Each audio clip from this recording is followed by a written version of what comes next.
नमस्कार जय जगन्नाथ। मु एबे बुट डाली तरकारी करी आपण मानक साथी रे शेयर करी। आपण माने देखंतु एमिति ट्राई करंतु। मु एबे याकू एटा मु 4-5 घंटा आगरू याकू भिजैते रखी देइथिली।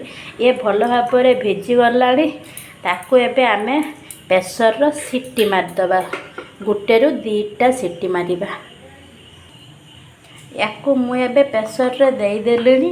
आ स्वाद हिसाब रे लूण आ हलदी दे दबा।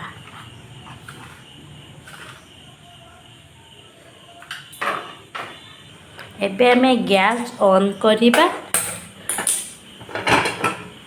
और एटा बसई दबा। प्राय तो गुटे नहने आपण माने जदि 2टा पारिबे 2टा सीटी दे पारिबे। मु एबे 2टा सीटी देबी। मु एठी एबे गुटे आलू ऐड करी। आपण माने चाहिए याकू स्किप करि परिबे। मु एठी एमिति साइज रो आलू ऐड करूची। आउ गुटे टमाटो को छोट छोट पीस करिकी काटी नबा। आउ गुटे पियाज को भी मध्य छोट छोट पीस करिकी काटी नबा। आपण माने देखंतु मु एठी कोन कोन सामग्री यूज करूछु। गुटे आलू को छोट छोट पीस करिकी काटिची। गोटे मीडियम साइज रो पियाज को छोट छोट पीस करिकी काटिची। आ गोटे मीडियम साइज रो टमाटो को भी मध्य छोट छोट पीस करिकी काटिची। आ गोटे तेजपत्र आ गोटे शुखला लंका आ किछिटा एठी जीरा मु यूज करिबी। एबे मु गैस रे गोटे कढ़ाई बसई नैची। आउ एबे आमे आलू को फ्राई करिबा। आपण माने चाहिए प्रेशर रे सीटी मारिकी मध्य आलू ऐड करि पारिबे। नहने मो भलिया भाजी की मध्य ऐड करि पारिबे। एबे मु कढ़ार किछि तेल पकोउची।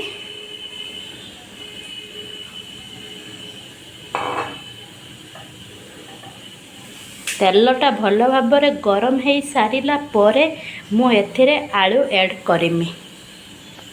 आपण माने देखि पारुथबे तेलटा भल भाबरे गरम हेई सारिलानी। मु एथरा आलू पकेइबी।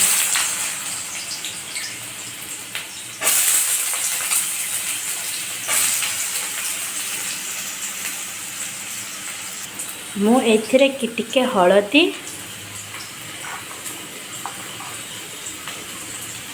आ टिके लूण पकई आलूटा को भल भाबरे भाजी नबा।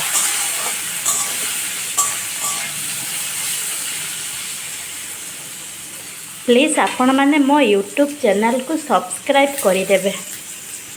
एबे मो आलूटा को भल भाबरे घुड़ाई देलेनी। ए किछि समय परे सिझी जाऊ तापरे आमे तरकारी आरंभ करिबा। गैसटा को देखि परिबे मु लो फ्लेम रे रखिछि। सेति पे आलूटा भल भाबरे सिझी जाऊ। नहने आलू पोड़ी जीव। जदि आपण माने हाई फ्लेम रो गैसटा को रखिबे आलू पोड़ी जीव आ आलू सिझिबो नाही। आपण माने लो फ्लेम करिकी भल भाबरे आलूटा को ढांकी देबे। आपण माने देखि पारथबे एठी हमर प्रेशर रो सीटी मारी सालानी 2टा पाखा पाखी। मु एथर खुलिकी देखिबी केते दूर गलानी। एठी देखि पारथबे डालीटा भल भाबरे सिझी सारिलानी। ए आम तरकारी पई योग्य हेई सारलानी। आपण माने एरकम डालीटा को टिपिकी देखिबे सिझी सारिलानी कि नाही। देखि पारथबे डाली भल भाबरे सिझी गलानी। एथर आमे तरकारी प्रस्तुत करिबा।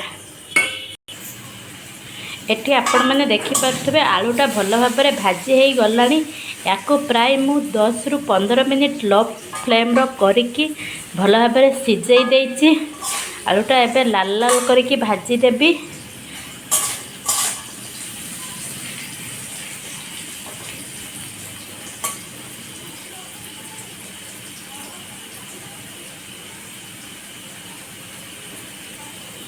एबे आलूटा भाजी हेई गलानी। याको मु गोटे पात्र को काढ़ी नेबी। एबे आम कढ़ारे टिके तेल अच्छी। एइथिरे मु आउ टिके तेल ऐड करिबी।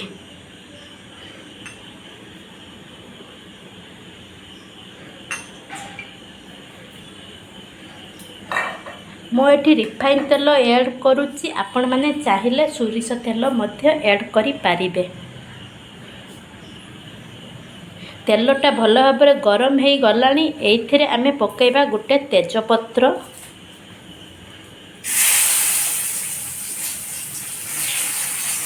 गोटे शुक्ला लंका आउ किछिटा जीरा कंचा जीरा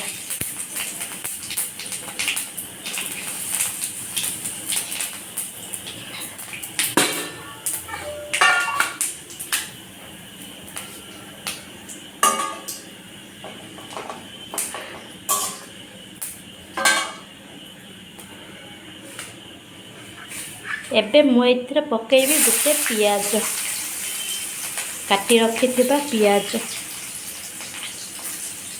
पियाजटा भल भाव भाजी हो सारा पर पियाजटा लाल लाल भाजी हो सारा पर आम ये पकेबा काटी रखिथिबा टमाटो पियाज और टमाटो भल भाव भाजी हो गलानी मु एथिरे मसला सब पकेबी टिके लंका गुंड टिके हलदी गुंड आउ टिके लूण आमे तो लूण डाली रे पकईचे आलू रे मध्य पकईचे हेतिलागि मु अल्प टिके देइछि तापरे परे तरकारी हो सारा पर मु चाखिकी आउ थरे लूण ऐड करेबी स्वाद हिसाब एबे मु एथिरे देमी टिके चिकन मसला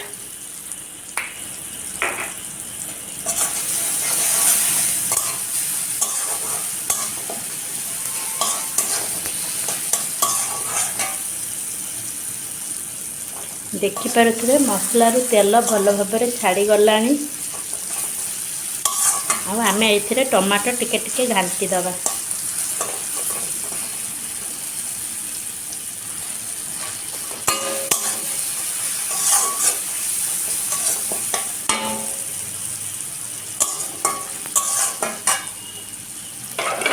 ये रखि डाली आलू पकई दबा